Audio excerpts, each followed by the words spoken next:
오늘은 숨으신 듯한 하나님이라는 제목으로 함께 은혜를 나눠보려고 합니다.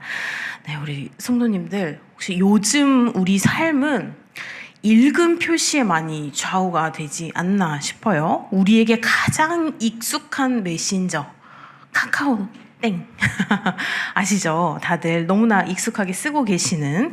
근데 카카오 땡에 이제 메시지를 쭉 보냈어요. 쭉 보냈는데 이 읽음과 안 읽음을 우리가 알 수가 있잖아요. 이 일이 사라지고 안 사라지고를 보면 알 수가 있는데 이 일이 내가 보낸 지가 아주 오래됐는데도 이게 사라지지 않으면 왜 아직 안 봤지?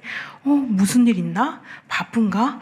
아니면 이제 극단적으로 가서 나를 무시하나? 이런 생각도 하게 되는 것 같습니다. 그러니까 괜히 온갖 추측이 이 마음 속에서 회의처럼 계속해서 열리는 거죠. 막 악마와 천사가 왔다 갔다 하고 너를 지금 무시하는 거야. 아니야, 무슨 일이 있을 거야. 이런 식으로 그런 순간들이 있습니다. 그런데 우리의 신앙에도 그러한 표시가 있고 그러한 표시가 사라지는 순간이 있다는 것이죠. 기도를 했는데요, 조용합니다. 눈물로 쓰는 그 장문의 카땡처럼 하늘에 그걸 보냈는데, 메시지를 보냈는데 마치 마지막 접속이 오래됨, 일이 사라지지 않는 것처럼 느껴질 때가 굉장히 많은 상황들이 있죠. 그때 우리 마음속에 떠오르는 문장, 오늘 이 시편 10편의 첫 구절이죠. 우리 첫 구절 함께 읽어보도록 하겠습니다. 시작. 여호와여, 어찌하여 멀리 서시며 어찌하여 환난 때에 숨으시나이까. 우리는 다 알고 있어요. 우리가 택배 조회를 눌렀더니 배송 준비 중에서 멈춰 있을 때의 그 답답함 아시죠? 다들 너무 공감이 되시는 것 같아요. 고객센터 연결을 했는데 그 안내 말이 나오죠. 현재 통화량이 많아. 끝없이 반복이 되면서 그 노래가 멈추지 않고 계속해서 반복될 때 그 허무함, 다시 그냥 종료 버튼을 누르고 에이 다음에 다시 하지 뭐 했던 그 마음들, 그 마음이 이 믿음의 자리에서도 비슷하게 나타난다는 것입니다. 주님, 지금 제 건을 처리 중이신 게 맞으실까요? 제가 남긴 기도 수신 확인이 되셨을까요? 이렇게 말이죠. 이제 이 시편의 시인이 이 다윗이죠. 다윗이 신앙의 거장을 가장 솔직한 자리에서 현재 보여주고 있습니다. 그러니까 기교 없이, 포장 없이, 그리고 하나님께 있는 그대로를 지금 이야기를 하고 있습니다. 주님, 멀리 계신 것 같습니다. 주님, 제 질문에 답이 오지 않습니다. 그렇게 계속해서 이야기를 하고 있죠.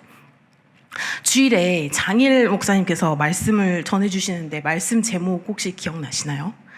말씀 제목이 행복을 넘어 영광으로 였잖아요. 그런데 토요일에 이제 이 한참 주보 작업을 하는데 주일 말씀 너무 은혜로운 그 제목인데 수요 말씀 제목이 숨으신 듯한 하나님. 너무 이게 대비가 되는 거죠. 그래서 이게 제목을 바꿔야 하나 고민을 많이 하기도 했습니다. 근데 제목을 가지고도 우리가 이게 아닌가 이런 마음이 들 때도 있는데 오늘 말씀에서는 대놓고 아예 하나님께 이야기를 하고 있습니다. 근데 이 문장이 이것이 하나님께 불경이 아니다라는데 그 이유가 있습니다. 바로 그 말을 누구에게 하고 있기 때문에, 하나님께 그 말을 하고 있기 때문에 이것이 불경이 아닌 것이죠.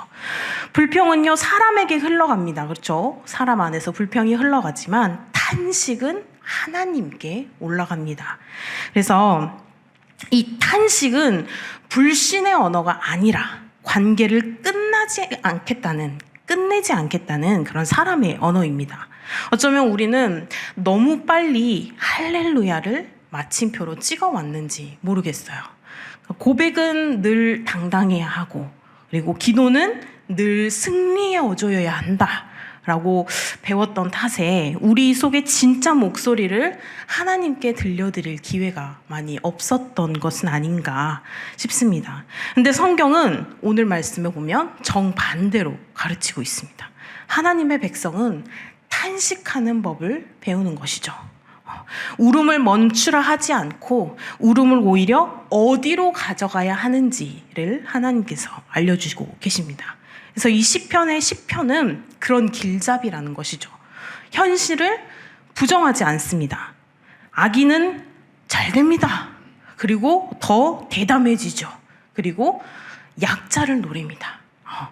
이 모든 것을 시인이 지금 가장 하나 없이, 그러나 눈은 돌리지 않고 그것을 있는 그대로 지금 하나님께 서술을 하고 있습니다. 그리고 방향을 틀죠.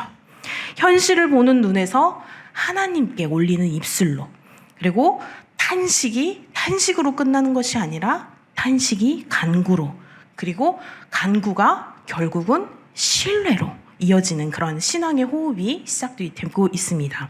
근데 여기서 잠깐 이 시편 9편과 시편이 원래 한 호흡이었다는 사실을 떠올리면 우리 성도님들께 조금 도움이 되지 않을까 싶습니다. 근데 이 9편이 공적인 찬양이라면 시편은 사적인 탄식인 것이죠. 그래서 주일 예배의 이 환호와 그리고 평일 밤 방에서의 눈물이 한 사람 안에 공존하듯이 하나님은 우리의 그 두 목소리 모두를 들으신다는 것입니다. 그러니까 찬양만이 경건이 아닙니다. 탄식도 경건입니다. 왜냐하면 이 두 목소리 모두 바로 하나님께 향해 있기 때문입니다. 그래서 오늘 우리 예배는 이 예배의 첫 단추부터 우리가 조금 바르게 끼우려고 하는데, 숨김없이 그러나 무질서하지 않게, 정직하게, 그러나 공손하게, 주님, 제가 보기에 세상은 이렇습니다. 악은 목소리가 크고요, 약한 자를 죽입니다. 그리고 제 기도는 아직 답장 없음입니다. 하지만 저는 이 대화창을 닫지 않겠습니다. 여전히 주님께 계속해서 말을 걸겠습니다. 이 결심이 믿음의 가장 중요한 첫 걸음이라는 것입니다. 그러니까 신앙은 감정의 부재가 아니라 이 감정의 방향인 것이죠. 눈물을 금하는 그런 종교가 아니라 눈물을 하나님께 드리는 그러한 관계입니다. 그래서 오늘 본문을 따라서 한 걸음 더 들어가 볼 텐데, 먼저 이 시인의 정직한 탄식을 먼저 들을 거죠. 그리고 그 탄식이 어떻게 담대한 간구로 바뀌는지를 볼 거고, 마지막으로 그 간구가 어떻게 왕이신 하나님에 대한 신뢰로 선포가 되는지를 우리가 한번 같이 살펴볼 텐데, 이 모든 예배가 끝나고 우리도 이 시인처럼 고백이 되시기를 소망합니다. 그래서 주께서는 보셨나이다. 오늘 예배의 이 제목을 이렇게도 붙일까 생각을 했습니다. 읽음 표시가 사라진 밤에도. 사라진 것은 단지 표시일 뿐입니다. 사라진 분이 하나님이 아니십니다. 숨으시는 듯 보이지만 우리를 놓치지 않으시는 그 하나님, 그분께 우리의 마음이 활짝 열리기를 소망합니다. 자, 이 시편의 첫 장면은 현실을 미화하지 않는다고 말씀드렸죠. 자, 시인이 악인의 속을 들여다봅니다. 그래서 쭉 보시면 4절, 7절, 그리고 8절에서 10절을 한번 같이 보겠습니다. 먼저 4절입니다. 시작. 악인은 그의 교만한 얼굴로 말하기를 여호와께서 이를 감찰하지 아니하신다 하며 그의 모든 세상에 하나님이 없다 하나이다. 네, 그리고 7절 봅니다. 그의 입에는 저주와 거짓과 포악이 충만하며, 8절에서 10절은 그가 마을 구석진 곳에 앉으며 그 은밀한 곳에서 무죄한 자를 죽이며 가련한 자를 잡나이다. 그러니까 마음에서는 하나님을 계산해서 지워버리고, 입술에서는 저주와 거짓과 포악이 분출되고, 그리고 행동으로는 그 골목과 그늘에 숨어서 이 약자를 계속해서 덮친다라는 것이죠. 이게 바로 악인들이 하는 일입니다. 그리고 스스로를 속삭이고 있는데, 6절과 11절을 같이 보겠습니다. 6절입니다. 시작. 그의 마음에 이르기를 나는 흔들리지 아니하며, 11절 그가 그의 마음에 이르기를 하나님이 잊으셨고 그의 얼굴을 가리셨으니 영원히 보지 아니하시리라 하나이다. 네, 이것이 바로 악의 심장이라는 것입니다. 하나님 부재의 착각 위에 세운 무패의 신화. 그리고 시인은 그 불편한 현실을 사람들에게 하소연하지 않고 하나님께 있는 그대로로 올려드리는 거죠. 그래서 시편 아까 우리 읽었던 1절 말씀 같이 한번 읽어보겠습니다. 시작. 여호와여 어찌하여 멀리 서시며 어찌하여 환난 때에 숨으시나이까. 하나님께 올려드리고 있죠. 하나님께 계속해서 탄식하고. 그러니까 이 물음은 불신의 외침이 아니라 하나님과 나와의 관계의 언어라는 것입니다. 하나님께 묻는 자는 하나님께 왜 묻겠어요? 하나님께 묻는 이유는 바로 하나님께 기대고 있기 때문에 하나님께 묻는 것이죠. 그래서 성경은 이 정직한 탄식을 경건의 언어로 가르칩니다. 우리 13편 1절입니다. 시작. 여호와여 어느 때까지니까. 네. 감정을 숨기는 것이 경건이 아니라 감정을 하나님께 가져가는 것이 바로 경건이라는 것이죠. 그러므로 우리는 이 현실을 우리가 외면하지 않고 있는 그대로의 나의 그 마음에 있는 두려움, 나의 마음에 있는 그 억울함, 나의 마음에 있는 슬픔, 이 모든 것들을 있는 그대로 하나님 앞에 펼쳐놓아야 합니다. 주님, 저는 이해가 되지 않습니다. 그러나 주님께 먼저 아뢰옵니다. 이렇게 이 솔직함이 이 다음 걸음을 여는 문이 될 것입니다. 그래서 탄식은 멈춤이 아니라 기도로 건너가기 위한 다리라는 것이죠. 그래서 12절에서 보시면 또 시선이 바뀝니다. 이제 현실을 묘사하던 이 언어들이 하나님을 향한 간구의 언어로 이제 전환이 되죠. 그래서 시인은 새 동사로 기도의 뼈대를 세우는데 여호와여 일어나소서, 하나님이여 손을 드옵소서, 가난한 자들을 잊지 마옵소서. 우리 12절 같이 읽어보겠습니다. 시작. 여호와여 일어나옵소서, 하나님이여 손을 드옵소서, 가난한 자들을 잊지 마옵소서. 일어나소서, 손을 두옵소서, 잊지 마옵소서. 이것은 막막함의 절규가 아니라 바로 하나님의 성품을 붙드는 그런 담대한 호소입니다. 그러면 왜 이렇게 담대할 수 있을까요? 바로 14절 다음 편에서 보이죠? 주께서는 보셨나이다. 네. 침묵하시는 듯 보이지만 놓치지 않고 하나님께서는 계속해서 감찰하고 계신다는 겁니다. 그리고 13절 보시면 히브리서 4장 13절입니다. 함께 읽겠습니다. 시작. 만물이 벌거벗은 것 같이 드러나느니라. 아멘. 네. 하나님은 무지의 침묵에 갇혀 계신 분이 아니라 인내 속에서 계속해서 일하시는 분이십니다. 그리고 또 한 가지 확신이 있는데 그분은 바로 고아를 도우시는 분이시죠. 14절 18절 함께 읽겠습니다. 시작. 고아를 도우시는 이신이다. 고아와 압제당하는 자를 위하여. 이렇게 대리자 없는 자의 아버지, 목소리 없는 자의 변호인. 그러므로 이 교회의 경건도 그 방향을 우리가 어느 정도 돌릴 필요가 있다는 것이죠. 그래서 야고보서 1장 27절 함께 읽겠습니다. 시작. 하나님 앞에서 정결하고 더러움이 없는 경건은 곧 고아와 과부를 그 환난 중에 돌보고 또 자기를 지켜 새 속에 물들지 아니하는 그것이니라. 네. 예배의 고백이 이 주중의 손과 발이 되고 기도의 눈물이 누군가의 식탁과 동액으로 번역이 될 때 우리는 이 시편의 간구를 삶으로 증언하게 되는 것입니다. 그렇다면 이 시편에 보시면 시편 15절에 악인의 팔을 꺾으소서라는 기도는 그러면 무엇일까요? 자, 이것은 사적 보복의 분출. 나에게 이렇게 했으니까 이 사람을 어떻게 이렇게 해줘가 아니라 그런 분출이 아니라 최종 심판권을 하나님께 이양하는 그런 신앙의 행위라는 것입니다. 그래서 로마서 12장 19절 함께 읽겠습니다. 시작. 원수 갚는 것이 내게 있으니 내가 갚으리라고 주께서 말씀하시니라. 네. 우리는 분노로 폭발하지도 그리고 체념으로 침묵하지도 않죠. 하나님께 호소하고 선으로 일을 합니다. 그래서 숨은 악을 드러내달라 기도하는 동시에 숨은 선을 우리가 같이 실천을 하는 것이죠. 그러니까 공동체에서, 뭐 직장에서 또는 가정에서 목소리 없는 이들의 변호인이 되고 또 쓰러진 이들의 곁을 지키며 그리고 정직을 비용으로 지불하는 그런 작은 결정들을 우리가 선택을 하는 것이라는 거죠.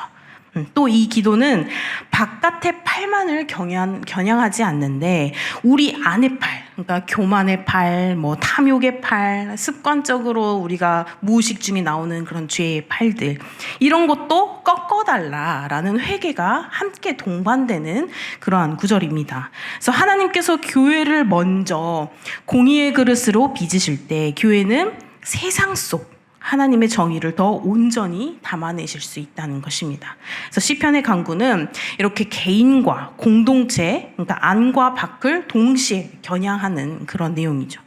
그래서 기도가 더 구체적일수록 우리의 순종도 더욱더 구체적이 됩니다.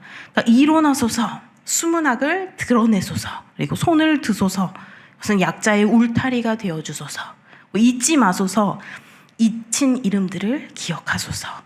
그러니까 이 세 문장을 우리의 도시와 가정과 교회를 위한 그런 중보의 골격으로 삼을 때 이 기도의 방향과 행동의 방향이 하나로 수렴이 됩니다. 그래서 마지막 단락에 시인이 현실을 지우지 않으면서 이제 그 위에 더 큰 사실을 선포를 하는데 16절입니다. 시작. 여호와께서는 영원 무궁하도록 왕이시니. 아멘. 네. 이 여호와께서는 영원 무궁하도록 왕이시니. 이것을 바로 선포하고 있습니다. 자, 그럼 왕되심의 복음은 세 가지의 열매로 흐르는데요. 먼저 첫 번째, 경청입니다. 자, 시편 17절 말씀입니다. 시작. 여호와여 주는 겸손한 자의 소원을 들으셨사오니. 하나님은 큰 목소리에만 응답하지 않으십니다. 낮은 자의 낮은 숨소리에도 귀를 기울이시죠. 그러므로 우리의 기도는 공허한 수신자가 없는, 발신자가 없는 그런 독백이 아니라 바로 왕의 아련실에서 드리고 있는, 지금 바로 왕 앞에서 드리고 있는 그러한 탄원이라는 것입니다. 그리고 두 번째로 준비입니다. 시편 17절을 보시면 그들의 마음을 준비하시며, 그러니까 우리는 지금 나의 상황들이 바뀌기만을 원하죠. 나의 지금 상황이 더 좋게 바뀌었으면 좋겠고 지금 상황이 해결됐으면 좋겠고, 그렇지만 하나님께서는 먼저 우리의 마음을 정돈하신다는 겁니다. 기도 가운데 분노에서 경계로, 경계에서 지혜로, 지혜에서 사랑으로 이렇게 변한다는 것이죠. 그래서 영적 준비가 없는 해법은 또 다른 상처를 낳기만 하지만 하나님께서 준비시키시는 그 마음은 의와 자비가 입맞추는 길을, 그러한 길을 선택하게 될 것입니다. 그리고 세 번째로는 복음이라 했는데 개입, 복음, 개입입니다. 그래서 우리가 18절 같이 읽겠습니다. 시작. 고아와 압제당하는 자를 위하여 심판하사 세상에 속한 자가 다시는 위협하지 못하게 하시리다. 아멘. 하나님의 개입은 무자비한 파괴가 아니라는 겁니다. 무자비한 파괴가 아니라 억눌린 자의 회복을 위한 의의 통치라는 것입니다. 그래서 하나님은 이 악의 팔을 꺾으실 뿐 아니라 약자의 손을 또한 붙드십니다. 이것이 바로 왕의 정치라는 것이죠. 이제 남는 것은 우리는 기다림입니다. 근데 이 기다림을 체념으로 오해하지 말으셨으면 좋겠습니다. 기다림은 바로 믿음이라는 다른 이름이기 때문입니다. 그래서 우리 하박국 2장 3절 같이 읽겠습니다. 시작. 비록 더딜지라도 기다리라. 지체되지 않고 반드시 응하리라. 아멘. 그러니까 더딤은 거절이 아니라 바로 하나님의 준비이시라는 거죠. 그러므로 우리는 이 하루의 시작과 그리고 마침 끝에 두 문장을 마음에 새겼으면 좋겠습니다. 여호와는 왕이십니다. 주께서는 보셨습니다. 네, 그래서 이 고백이 오늘의 그 해석을 교정하고 내일의 순종을 준비하는. 그래서 왕의 통치를 예배로 선포하고 그 통치를 주중에 작은 선행으로 가시화할 때, 그러니까 예를 들어 약자를 환대하는 뭐 조그마한 식탁, 그리고 정직을 지키기 위해서 우리가 감수했던 그런 조금씩 입었던 손해들, 그리고 숨은 선행의 기쁨, 아무도 알아주지 않지만 내가 그 선행을 했을 때, 그래서 우리의 탄식은 결국은 간구가 되고, 간구는 신뢰가 되고, 신뢰는 순종과 선행으로 열매를 맺을 것입니다. 그래서 하나님께서 숨으신 듯한 밤에도 하나님께서는 계속해서 신실하게 일을 하고 계십니다. 멀리 서 계신 듯해도 우리를 잊지 않으십니다. 그분은 보셨고요. 그분은 듣고 계시고요. 마음을 준비시키고 마침내 의로 개입하십니다. 그러므로 우리는 오늘도 이 길을 계속해서 걷죠. 정직하게 탄식하고요. 담대하게 간구하고 끝내 왕을 신뢰하는 그 길. 그 길에서 하나님은 교회를 통해서 이 도시를 밝히시고 약한 자를 세우시고 그리고 우리 성도님들 한 분 한 분의 이름을 영화롭게 하실 줄로 믿습니다.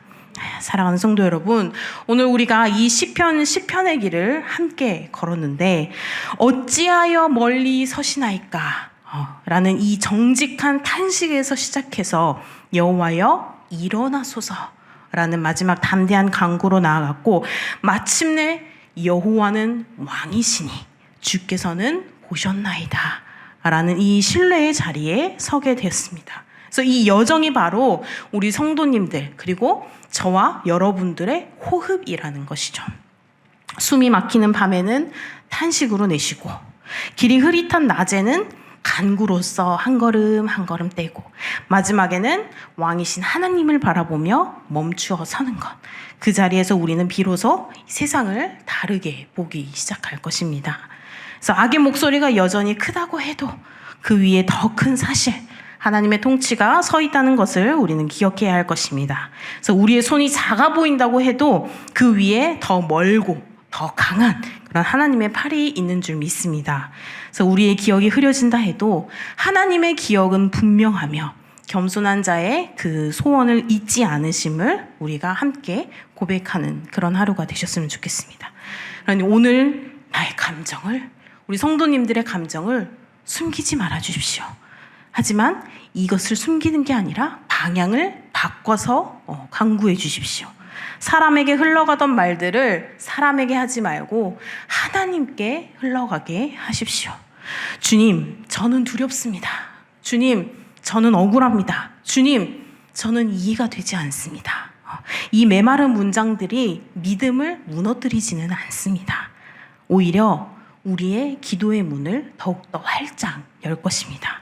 그래서 우리가 이 신뢰의 일상의 리듬으로 살았으면 좋겠습니다. 그래서 아침에 눈을 뜰 때 밤에 눈을 감기 전에 짧은 이 두 문장을 우리가 함께 고백했으면 좋겠습니다. 여호와께서는 왕이십니다. 주께서는 보셨습니다. 네, 이 두 고백이 우리가 한 탄식으로 숨을 내쉬고 그리고 간구로 걸음을 떼고 신뢰로 서서 하나님을 바라보면 하나님께서 교회를 통해서 도시를 밝히시고 약한 자를 세우시고 그리고 우리 성도님들의 삶으로 그 이름의 영광을 드러내실 줄을 믿습니다. 그래서 우리가 마지막으로 함께 같이 고백하고 결단했으면 좋겠습니다. 함께 하시겠습니다. 여호와는 왕이십니다. 주께서는 보셨습니다. 네, 같이 기도하시겠습니다.